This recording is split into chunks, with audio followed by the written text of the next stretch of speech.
She discovered her passion of advocacy during her graduate studies and has since participated in multiple trainings on social justice education.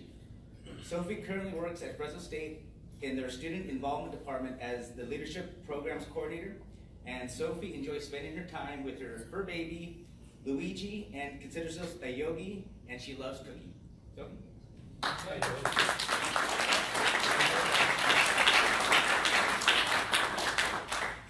Thank you so much. Can everyone hear me without the mic, or do you prefer mic? We need the mic. You need the mic. Okay, perfect. I just want to make sure. So thank you so much, Peter, for introducing me, and thank you all for having me today. I'm really excited to be here and talk to you about leadership. So a little bit of information about what I do. So my current title is Leadership and Social Justice Programs. As Peter mentioned, I work in the Student Involvement Department at Fresno State. And what I do is help students develop their leadership skills and just really start to understand who they are, what their different values and passions are, and help them guide them through the college experience. So when it comes to leadership, at the Center for Leadership where I work, we really believe that everyone has the capability to be a leader. A lot of times people will think that leadership is something a lot bigger than themselves, but we really want students to understand that they already are a version of a leader. Everyone has their own unique leadership style. So that's what I'm here to talk to you about today. And I want to give some context to this idea of everyone being unique with leadership. So here's some different identities that I have, and then also some traits that have come from those identities and values that I hold based on those identities. And I want to give some information about the pictures here. So I'm in this picture here with my graduate assistant, Camarina Morales. She is my right-hand woman in everything that we do at the Center for Leadership. And then that is me with my fur baby, as Peter mentioned. That's my dog, Luigi. So these are some more of my identities. I am a mentor, and also, as mentioned, I'm a dog mom. So a lot of times we don't really think about all the identities that we have, but our identities that we do have, they help shape who we are as a leader. So my identity as Greek and Italian is associated with different traits, such as I'm prideful with my culture and very family oriented. And then a value that I have from that is sharing a meal with others. So I grew up around the dinner table with my family, and since then I always will talk to my colleagues and hope to meet over lunch or over dinner. My students will tell you that at our programs we have a lot of different snack options. We bring snacks to our meetings. So I really value sitting with people at a table and sharing a meal, just as you all did today. So that is something that I do in my leadership style with my professional skills. And then a woman, so I am a woman.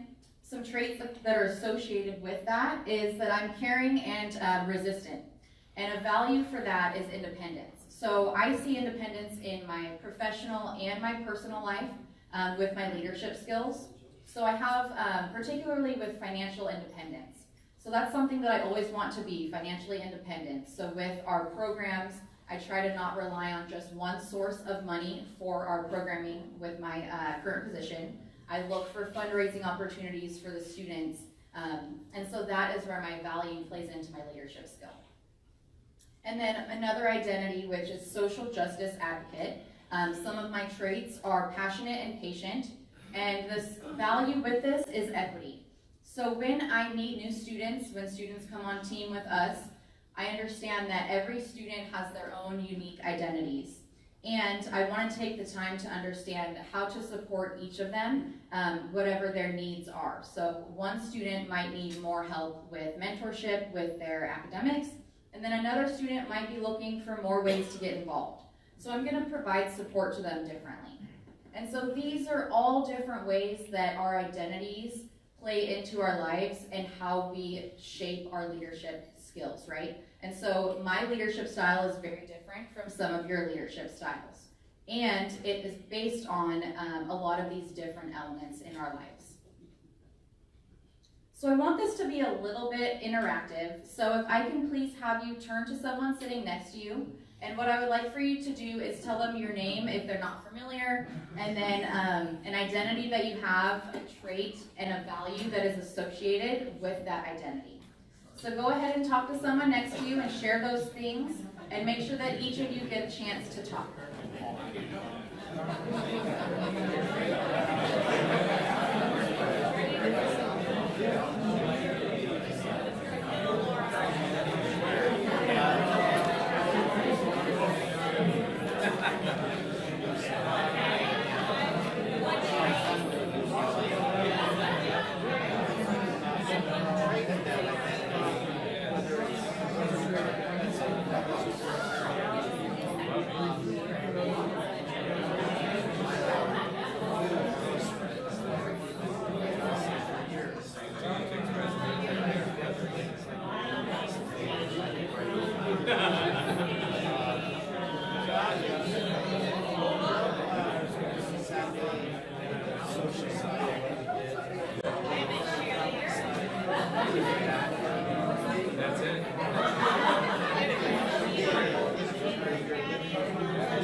Final comments?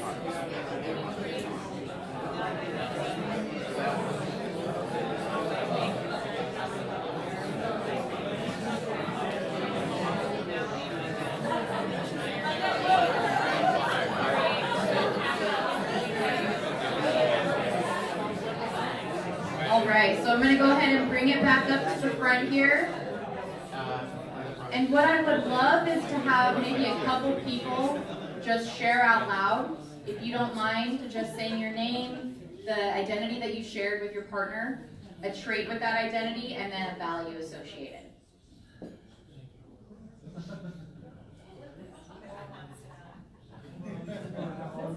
Laura. Oh, Laura. Laura? All right, I'm Katie. I would identify as I was a cheerleader at one point. So the trait of that is I'm positive, vivacious. So I value I'm a dentist now, so I value kind of like encouraging and supporting my patients through the treatment and the care that they receive and putting a positive spin on things. Awesome, thank you so much. Let's give her a round of applause for sharing.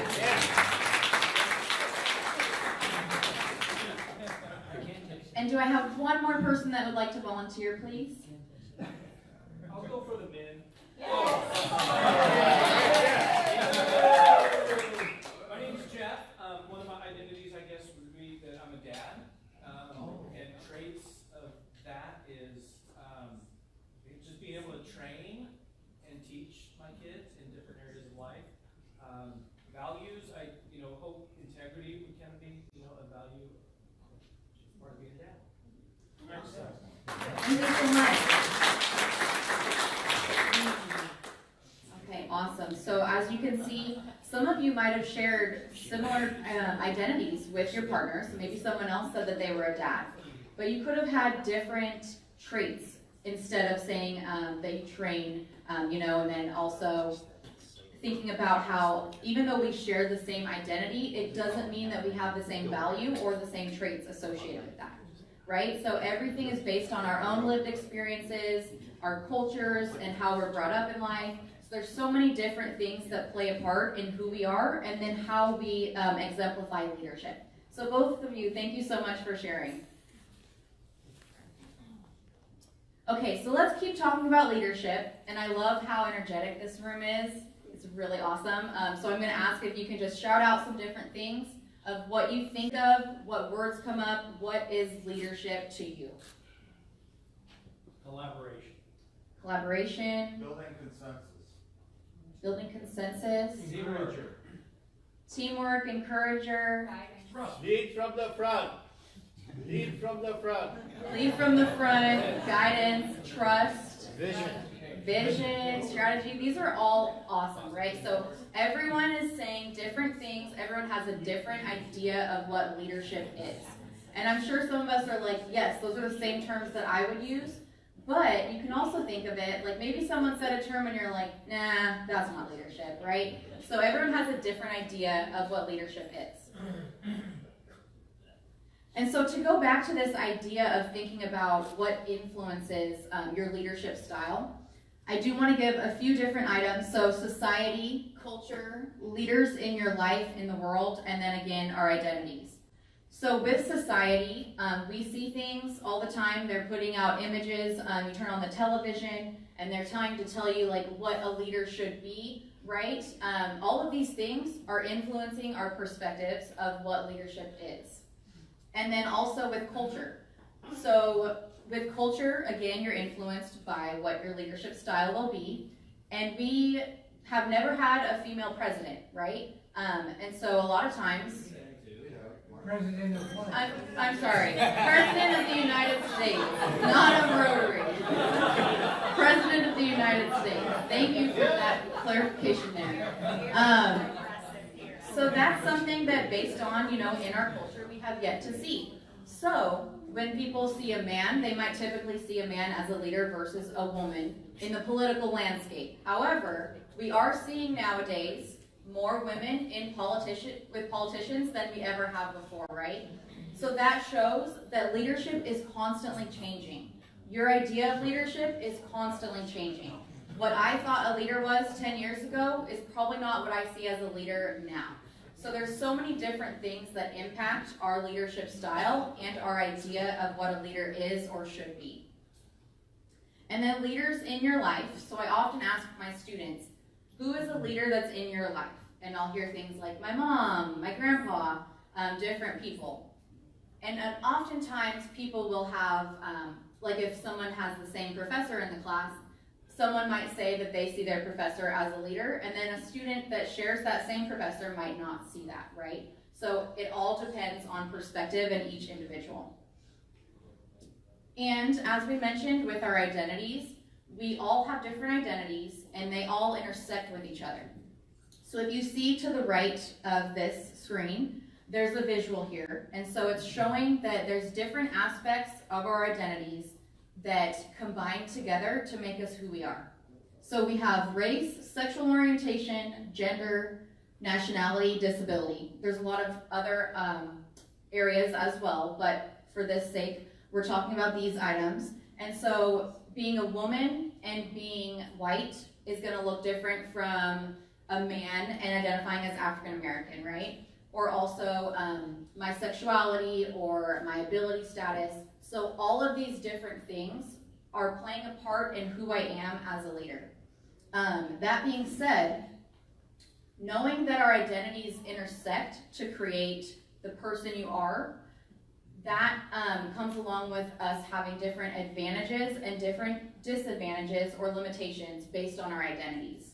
So for example, if I wanted to run for President of the United States, I might enter a room knowing that it could be a limitation in someone else's eyes that I'm a female trying to run for President of the United States, right? So understanding that this could be seen as a limitation is just going to give me an advantage to understand how to approach the room, how to approach my leadership style. So you really need to understand who you are in order to exemplify the leadership that you want to show. And then it also helps you to understand other people. If you have a clear sense of self, then you can understand what other people's experiences are, and it also helps to develop empathy too, which I believe is very important for leadership. And I also talked about values. So I'm going to read this quote here. The most important thing about leadership is your character and the values that guide your life. And that's by Brenda Barnes. So for me, one of my main values is social justice. And I have implemented social justice in my personal life, in my professional life, in all aspects. And I've noticed a certain pattern go along with that. And so how I lead in different spaces, I always have a social justice lens because that's one of my main values. So my values guide my life. And so an example of this, I started at Fresno State as leadership programs coordinator. And over the last year, I've been putting different social justice aspects into our curriculum and our programming. And my director has noticed that, and he's talked to me about what my different values are and how I see the programs looking in the future. And I've told him, well, I've been looking a lot at social justice and putting those into our practice right now. And so starting July 1st, my title will change to Leadership and Social Justice Programming. So that's an example of looking at patterns of behavior and how those different things influence my leadership style. And now I'm basing all of my life off of these different values and seeing how different things have changed. So I want to ask the group if anyone would like to share one of their values and how it has also shaped your leadership style. Second thought, I'm going to have you turn to your partner and then share your value and how that's influenced your leadership style. So go ahead and turn to someone sitting next to you, please.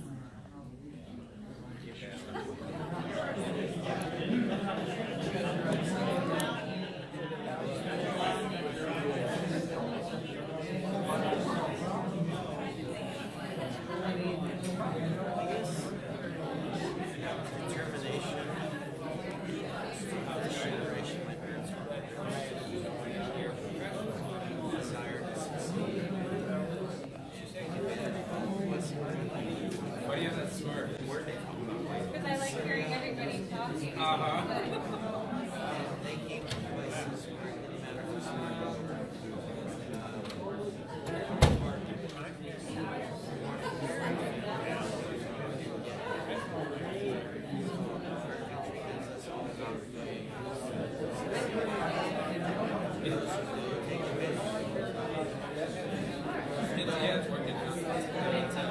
It's actually better.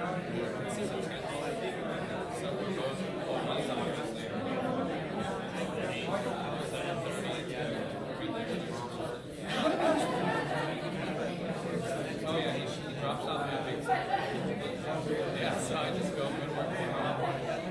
It's a great schedule.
Go ahead and finish up your final comments with your partner.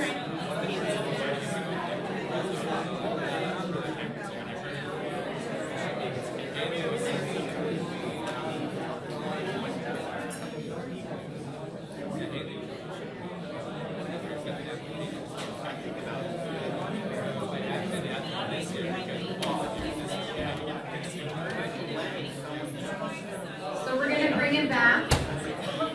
And again, we'll have some of you, if you don't mind sharing, share out loud what your values are, or one of your values, and how that's played out in your leadership style. So if I can get a few different volunteers, please.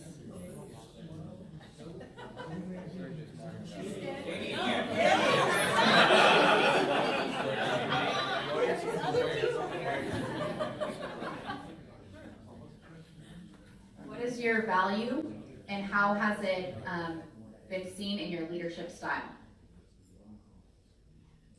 So I value a solid work ethic. So in my leadership style, I'm never going to ask my team to do something that I wouldn't physically do myself. So I lead by example in that respect.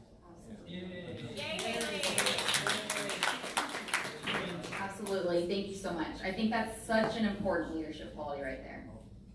Yes. One of my values is, of course, to help the underdog in the world. I moved, as a child, moved on an average of every 3 years to another state.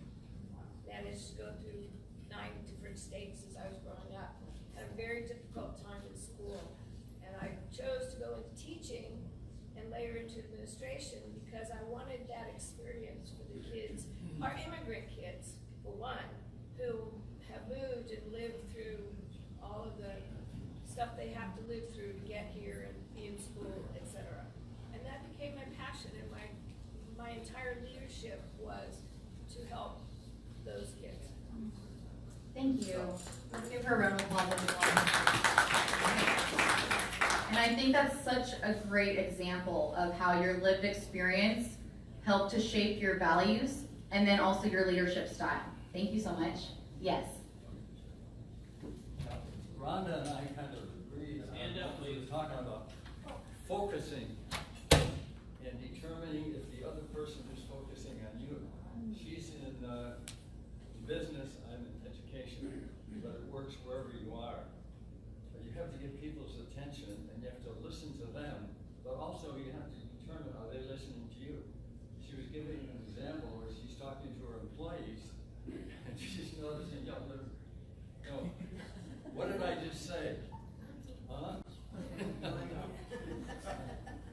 Yeah, it's one thing to listen, and also you have to hear what they're actually saying, right? Thank you. And do we have one more person that would like to share? Oh, we didn't give a round of applause for them. Thank you. How about from this side of the room?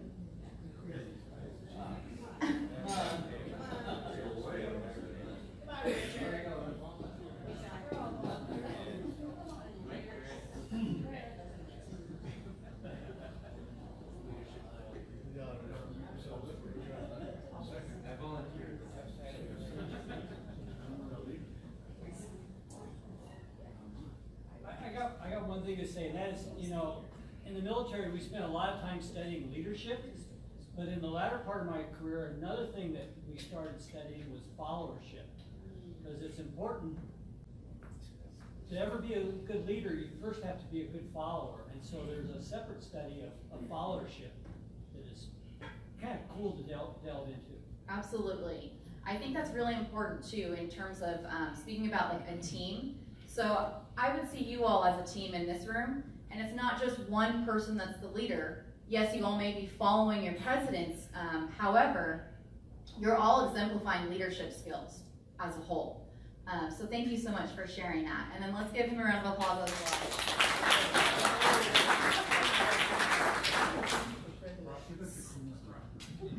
So during this presentation, I was looking around at the room, and I was seeing so many great leadership terms. So for Rotary, it says service above self. And then we also have truth, fair, build goodwill, better friendships, beneficial.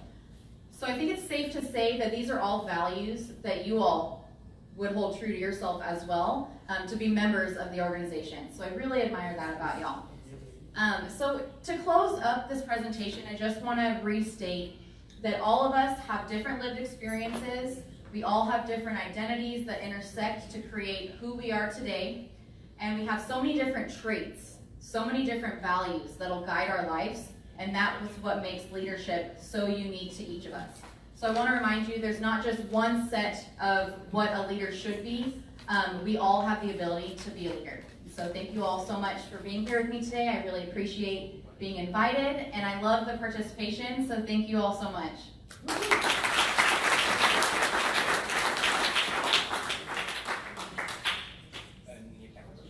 And I'm happy to answer any questions that you might have for me. When you say social justice, what do you mean? Because I think that means different things to different people. Absolutely. So very similar to leadership, right? Like we have different definitions of leadership. So to me, social justice is having equal access, equitable access and opportunities for all.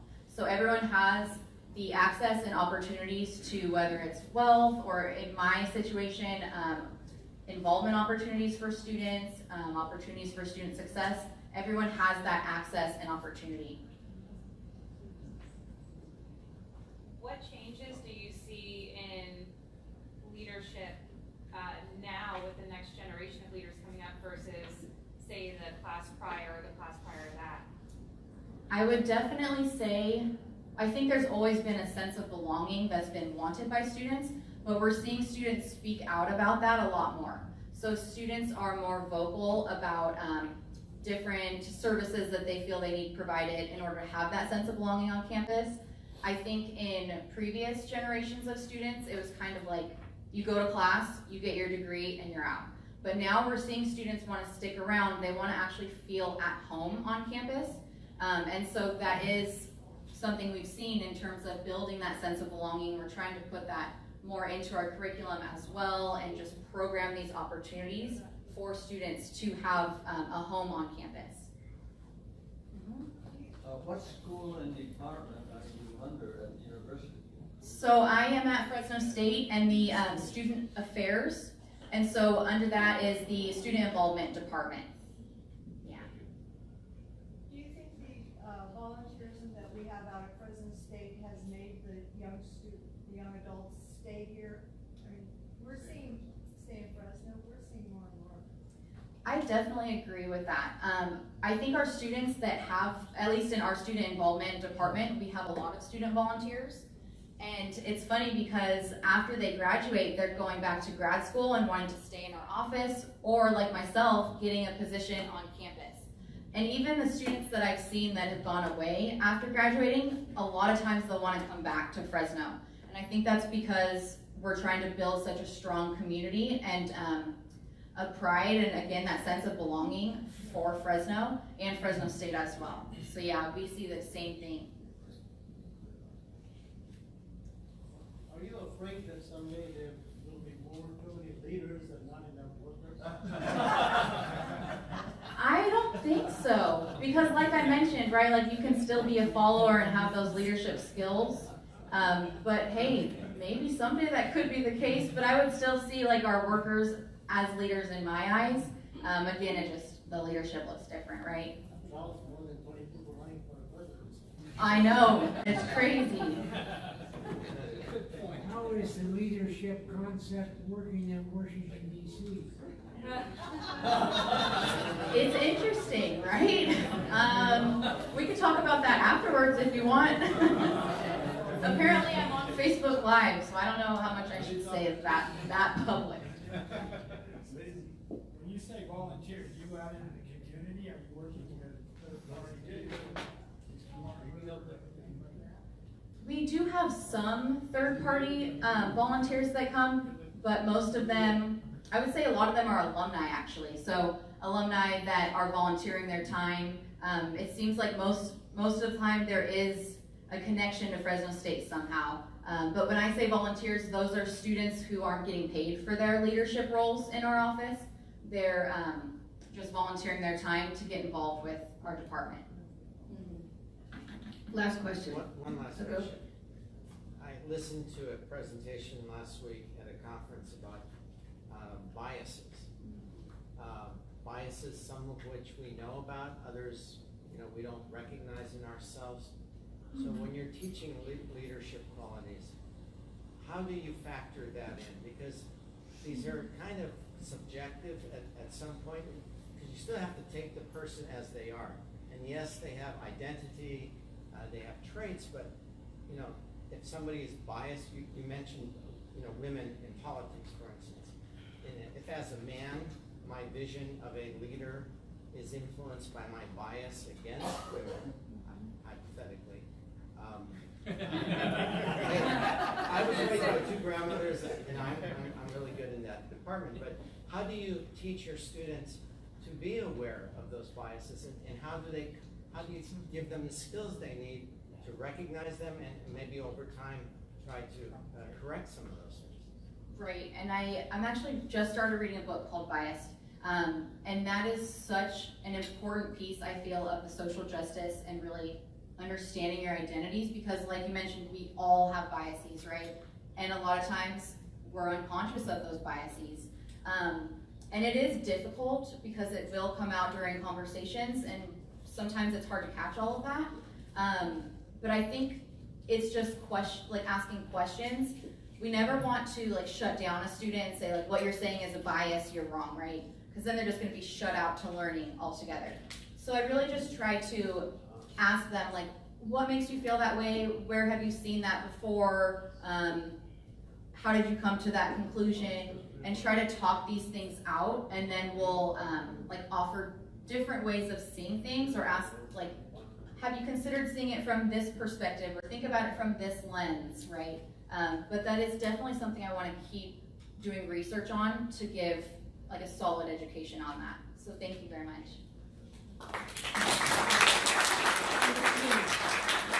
Sophie, Again, that thank was you. awesome. You have 2 jobs here left before you go. You may not sit down. First of all, you are required to assist us in including more and more books in the Lowell Elementary School library. So we have, this is being influenced by your surroundings. The book is I Had a Favorite Hat. Mine were always red. So you're going to sign that. And then I'm going to ask you to draw one of the tickets for our prizes.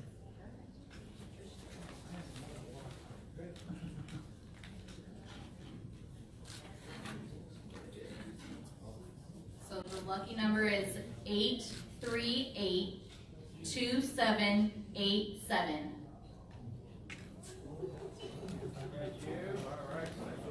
Do we have a winner? Awesome.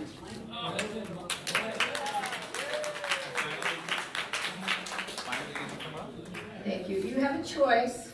You can have the bottle of wine, or you can see if you win money. Okay. We haven't had anybody going after the cards anytime much lately, but we only have 5 more weeks. Oh, you can do it. You can get it. 8. Yeah, I didn't get It's it. a whole $8.